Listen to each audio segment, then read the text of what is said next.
Human rights are the rights you have simply because you're human. It's how you instinctively expect and deserve to be treated as a person, like the right to live freely, to speak your mind, and to be treated as an equal. There are many kinds of rights. Most apply to a certain group.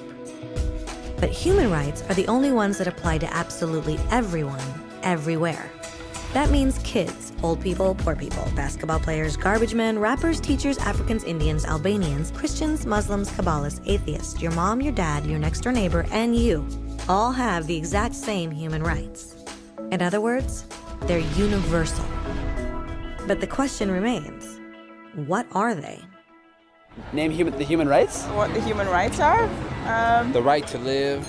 Equality between all peoples. Right to religion, the right to... Is there supposed to be a list somewhere I should be aware of? According to the United Nations, there are a total of 30 human rights, which are usually lumped together and called simply human rights. They're all listed out in the Universal Declaration of Human Rights, which is the world's most widely accepted document on the subject. But it was a long time in coming. At first, there were no human rights. If you were in with the right crowd, you were safe.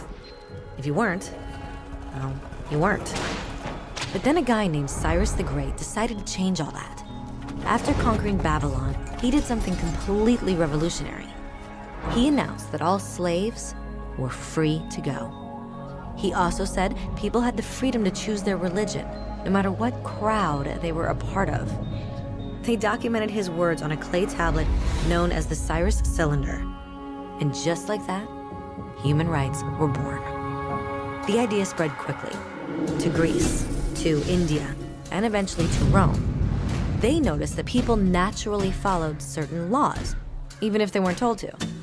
They called this natural law, but it kept getting trampled on by those in power. Not until 1,000 years later in England did they finally get a king to agree that no one can overrule the rights of the people, not even a king. People's rights were finally recognized, and they were now safe from those in power. Kind of.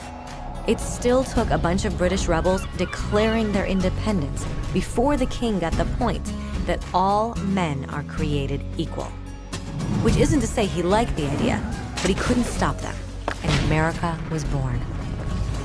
The French immediately followed with their own revolution for their own rights. Their list was even longer, and they insisted that these rights weren't just made up. They were natural. The Roman concept of natural law had become natural rights. Unfortunately, not everyone was so thrilled. In France, a general named Napoleon decided to overthrow the new French democracy and crown himself emperor of the world. He almost succeeded, but the countries of Europe joined forces and defeated him. Human rights was again a hot topic. They drew up international agreements, broadly granting many rights across Europe. But only across Europe. The rest of the world somehow still didn't qualify. Instead, they got invaded, conquered, and consumed by Europe's massive empires. But then a young lawyer from India decided enough was enough. His name was Mahatma Gandhi, and in the face of violence, he insisted that all people of Earth had rights, not just in Europe.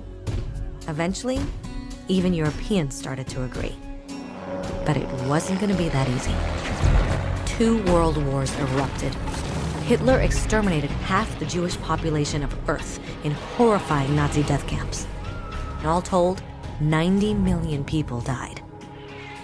Never had human rights been so terrifyingly close to extinction. And never had the world been more desperate for change. So the countries of Earth banded together and formed the United Nations. Their basic purpose was to reaffirm faith in fundamental human rights, in the dignity and worth of the human person. But what were human rights? Were they the proclamations of Cyrus, the natural laws of Rome, the declarations of France? Everyone seemed to have a slightly different idea of what human rights should be. But under the supervision of Eleanor Roosevelt, they finally agreed on a set of rights that applied to absolutely everyone. The Universal Declaration of Human Rights. The French concept of natural rights had finally become human rights. So, in summary, at first, only a few lucky people had any rights, until one of those guys decided, hey, other people should have some rights too, which was great, except not everyone agreed. And it only took a few thousand years of fighting and declarations and more fighting until everyone finally agreed that human rights should apply to everyone.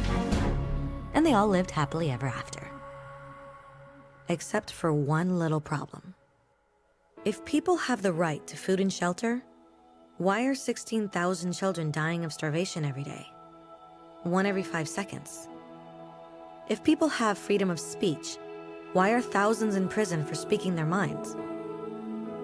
If people have the right to education, why are over 1 billion adults unable to read? If slavery has truly been abolished, why are 27 million people still enslaved today? More than twice as many as in 1800. The fact is, when it was signed, the Universal Declaration of Human Rights did not have the force of law. It was optional. And despite many more documents, conventions, treaties, and laws, it's still little more than words on a page. So the question is, who will make those words a reality? I have a dream today. When Dr. King marched for racial equality, he was marching for rights that had been guaranteed by the United Nations for almost 2 decades. But still, he marched.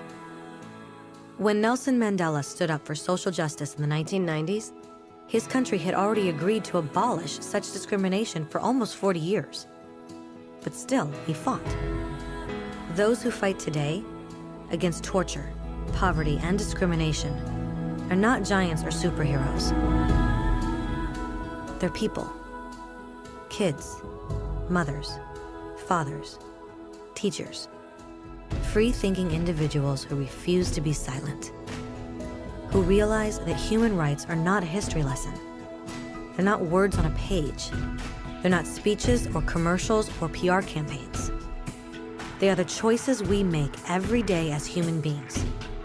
They are the responsibility we all share to respect each other, to help each other, and to protect those in need.